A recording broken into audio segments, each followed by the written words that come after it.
Hey guys, it's Mike from the Helpful Dad channel here on YouTube, as well as my blog at helpfuldad.com. Today I want to talk to you about pre-call planning as it relates to sales.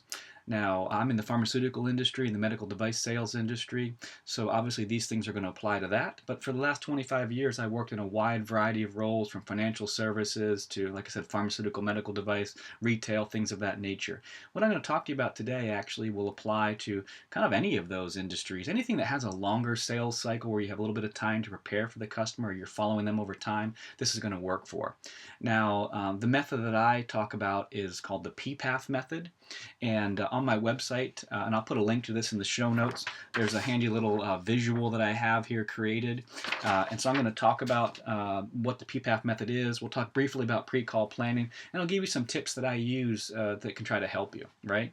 So, why am I doing this? Well, if you go to my website, again, you would know, or if you know me, you know, I'm into practical solutions to real life problems. I've been in sales for 25 years. That's frontline sales. In other words, customer interactions. I'm not saying I'm a sales guru. I've not written any best-selling books on it, at least not yet, right? But I like to help people, and I've gotten a lot of tips from other people, and so I'm just kind of paying it forward here. I consider pre-call planning, and specifically the PPAF method, one of the pillars of my success. And just to kind of put it in frame of reference here, I rarely, if ever, miss sales quotas. I'm currently on a 7-year run of having 100% quota achievement. That's sales growth and revenue growth. And I think PPAF method is actually part of that. And pretty much every representative I've trained over the years, or managers I've worked with, has always consistently complimented me on this PPAF method as a best practice, and a lot of them adopted it for their teams. So again, I'm just trying to pay it forward and share it with you. If you like it, great. If you've got a different method that you use, I'd love to learn from you. Please share your method with me as well too, so that we can all learn together. Okay, so just very briefly here, let's talk about what pre-call planning is. Make sure we're on the same page, right? So if the call is the actual interaction with the customer, then the pre-call is the preparation before that interaction. And I've got another video on, what are all the benefits of doing pre-call planning, but just in the interest of time, we'll just talk about a few. Time is precious. We live in a fast-paced world. We got to make sure we have a plan, right? If we have a plan that focuses on our goals, we have a better chance that we're going to actually achieve those goals, right? Because proper preparation leads to better results. We all know this. And if we've got a method that works consistently, why not kind of codify that and use that over time?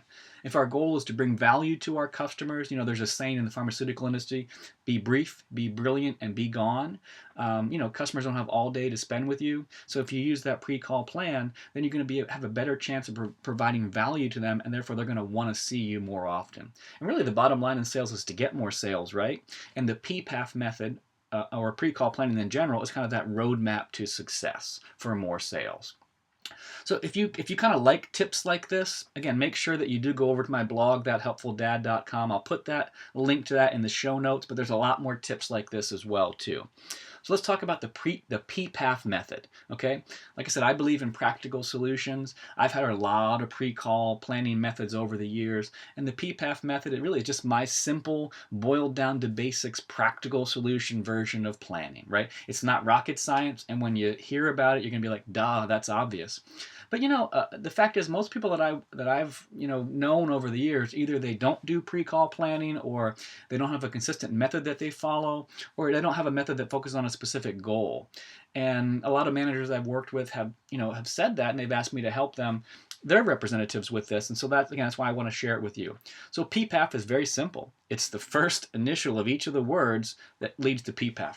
P is for purpose, P is for proof, A is for action, and F is for follow-up. Yeah, I mean, it's really that simple, right? Now, again, like I said, I have a printable on the website. You can download it for free, and you can use this method for yourself, or you can literally just write that down and use that.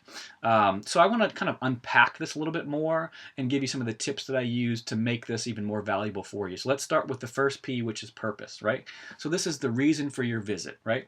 Now, I'm into relationship building, and certainly you should exchange your pleasantries with your customers, but I believe one of the very first things you should do is to also state your reason for the visit. So let me give you an example, and all the examples I'm going to give today are kind of pharmaceutical, medical device related, but in this example it would be something like, hey doc, the reason I'm here today is to discuss how you could use product X with patient Y who has condition Z. Is that something you're interested in discussing, right? So let's talk about that now. I think it's so critical to cut to the chase immediately on your call because it helps you and the customer focus on a clear goal for the interaction that you're having, right? So in this case, we're asking the doctor to use product X for a specific patient profile, i.e., one that has condition Z, right? That is our roadmap for this call. And on the website, I've got like a number of what I call pro tips, right?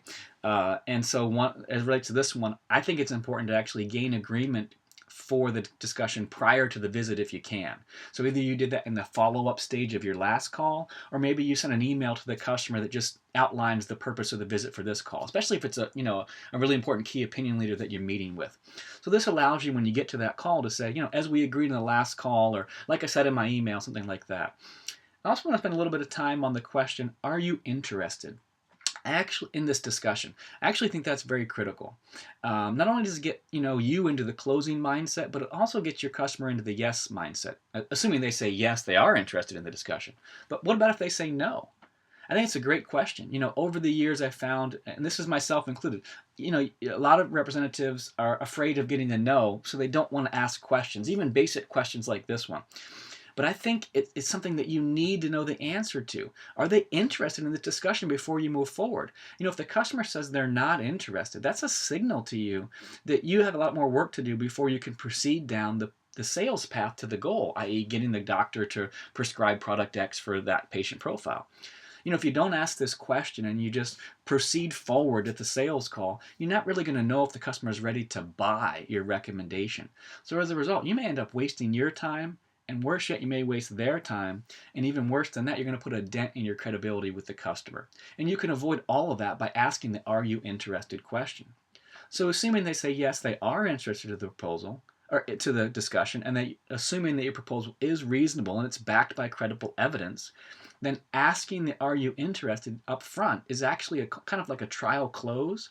It helps put the customer by themselves. They're putting themselves into their own buying mindset. So by the time you get to the actual close later, they're already going to be inclined to agree with your recommendation. I'm telling you, it's gold and it works. You got to try it. Okay. So the first P is purpose.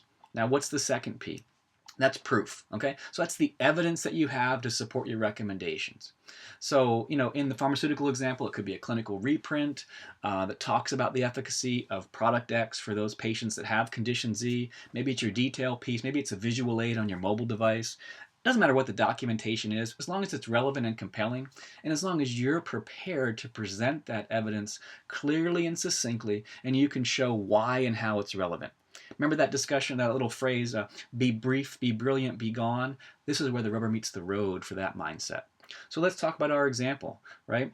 So I might say something like, hey doc, did you see that article by Bob Evans in the March issue of the New England Journal of Medicine?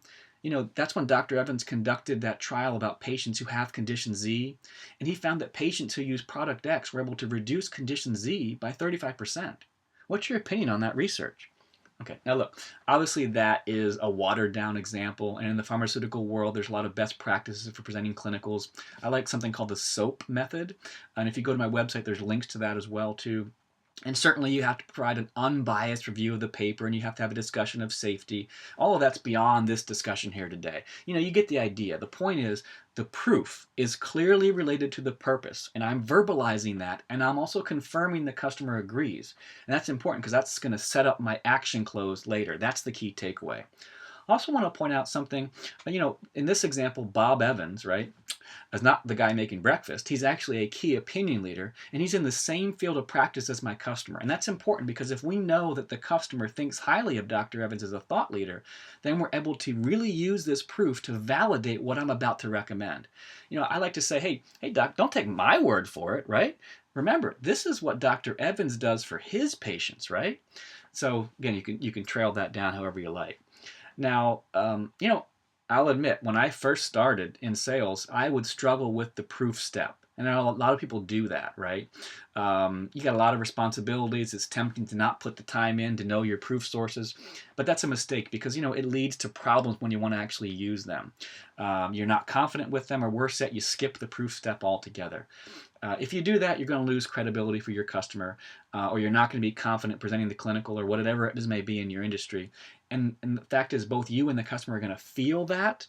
And I've been there. I can tell you it's not fun. It's a sales killer. So, instead put the time in to prepare, to know that proof source. I'm telling you, it's an investment that will pay off for you tenfold. I'd love to know how you handle the proof stage. If you've got something that you do that's different, please by all means let me know, okay? And I've got a lot more information about how to handle the proof stage on my website, so make sure you go to that. And again, that's in the show notes in the description below. Just one other thing I do want to point out about this, though, the proof step should be a dialogue. It's not just a monologue with you, kind of like I'm doing now, right? Presenting this information, right? We should be having a discussion, right? That's why I'm trying to draw you in by asking for your comments here, right? See how I'm doing that? Some things that you might do to add some discussion starters during the presentation. You might say things like, hey, what do you think about how this research was set up? Or, are the patients in this trial similar to yours? Why or why not? Or, maybe what are you doing that's similar or different than Dr. Evans? Or what kind of results are you getting when you use product X with patients who have condition Z? Are you seeing the same things Dr. Evans is seeing? It doesn't matter what it is, right? As long as you try to keep it open-ended. But the Q&A really is critical because it's going to uncover any hidden objections that you need to know about. And you got to work through those before you get to the action stage, the recommendation stage, right? So that's really an important part of the proof stage. So P for purpose, P for proof. What's the A for? The A is for action. This is your close, right? This is what you're working towards, right? So this is, and I think it's important to be very specific here. The more specific you can be about it, the easier it's going to be for the customer to understand, and the more reasonable you're going to appear. Therefore, the greater chance you have to gain agreement on your recommended action. So a word about specificity. Look, in the example I gave you, we're not asking the customer to write product X willy-nilly for all of his patients with every condition under the sun. No, we're simply asking him to write product X for patients who have condition Z, and this recommendation is backed by research from a key opinion leader whom our customer respects, and who also uses the product in the same exact manner that we're proposing. It's not rocket science. It's a reasonable action that's proven to work. Kind of like the PPAF method, right? So at this point, by the time you get to the action, I just want to say again, you've had a healthy dialogue. You presented proof that backs up what you're recommending. You've worked through any objections. And really, to be honest with you, the action close should be a foregone conclusion because by now you and the customer have been focused on this goal the entire time, right? So now it's time to close the deal, right? So how are we going to verbalize this? So you could say something like, hey, doc, you've seen how Dr. Evans was using product X to treat his patients with condition Z. You said you'd like to get similar results for your patients too. So if that's true, is it reasonable for me to ask you if you'd use product X for your patients that have condition Z? Right? That's a real watered down version, but the point is the action tracks back to the proof, which tracks back to the purpose. It all flows in a straight line. Now on my website, I've got a lot more customizations that you can do to that close, right? I've got some other pro tips to take it to the next level as well too, but this video is already long and it's probably time for me to close out this video too, right? So just make sure you go to the show notes and you go over to the video, and there's a lot of other stuff there too. And if you have a best practice on your closing, because again, I gave you a very simple one, right? I'd love to know what you do as well too. Like I said, there's a lot more advanced ones on the website. Okay, so the A is for action. What's left? The F, that's for follow-up. This is how you're going to set up your next call with the customer. Excuse me. So anybody who's had long-term success is going to tell you that consistent follow-up is one of the basic pillars of that success, right? Anybody can close a sale and never see that customer again. It's the ones who follow up with their customers, they get them to buy more and they get them to tell other customers about your product too, and that's how you get even more sales. So what does it look like in our example? So you could say something like, okay, doc, you said you're going to use product X. You're going to trial that for the next few patients who have condition Z. And during our discussion, you said you might have like 3 to 5 patients you think you can try this approach within the next couple of weeks. So how about I stop back in 2 weeks and see how it's going? And what's a good time for our next visit? And I got my phone out here. I'm looking. Hey, how about the 14th at 7 o'clock before you see your first patient that day? Would that work? If not, what about the 16th at 4 o'clock after you finish your hospital rounds, right? So you get the idea, right? If you have a different way of following up or something you do, I love to know that, right? But I like to get that follow-up set up before I leave so that we're both on the same page right there. Remember, you've invested all this time and effort to produce the sale. The customer's bought into the proposal. The sale's closed. Life is good. It's real easy to drop the ball here and try to get more sales from other customers, but I think that's a mistake, right? You got a great customer here. Follow up with them. Ensure they're successful. Make sure they're a repeat buyer. and then they're going to tell their friends too. That's a much easier path to sales than trying to always develop new customers from scratch. Now, I've got a great pro tip on follow-up on my website as well too, about how to turn this guy into a key opinion leader, if appropriate, for your industry. So make sure you check that out as well too. So must be a customer calling. So anyway, some final tips on PPAF, right? I actually use a notepad for all my calls. I carry a notepad around with me. I've got PPAF, the method that I'm going to use, written down. I do that for two reasons. I use that during the call, so I always have my goal clearly in mind right there, because you never know where the call is going to go. And I'm not saying you have to be a robot and you can't be inflexible and go off where you need to, but I find that that roadmap really does help me and the customer. Second thing is I take notes during the call, right? I have my notepad out. I'm taking notes. And if it's a customer I'm meeting for the first time, I'll just say, hey, do you mind if I take notes? In 25 years, I've never had anybody say no. I believe taking notes adds professionalism to the process. It shows I care about the customer and what they have to say. And I think it gives them confidence that I'm going to do what I said I'm going to do for them. And then kind of a final thing about the name PPAF. Again, obviously we know PPAF stands for Purpose, Proof, Action, and Follow-Up now. I could have changed the name to something else. I thought about maybe adding some stuff in and making it like the power method or something else. But honestly, that would be kind of like marketing fluff. And that's not really me. Like I said, I'm more focused on practical solutions. PPAF is unique. Admittedly, it's a kind of a stupid word, but it's so off the wall that it makes it memorable, at least for me. I'm hoping you feel the same. So PPAF, it's simple, it's catchy, it's memorable. I say you give it a shot. Again, make sure you go to the website so you can get the free printable there and you can use this method for yourself. Also on the website, I got a lot of other tips. A lot of things people struggle with sometimes is getting people to actually respond to their emails. I got a great article there about 13 tips on how you can get people to actually read your emails and respond to them, and a lot of other stuff with practical solutions for real life problems, whether that's sales or just life in general. So again, I'd love to know what you have to say. If you enjoyed this video or if you didn't like it, right, or you have other things you want to say, please put them in the comments either on the blog or YouTube, and let's make sure that we stay in touch. Hopefully this was helpful for you. Thank you and God bless you.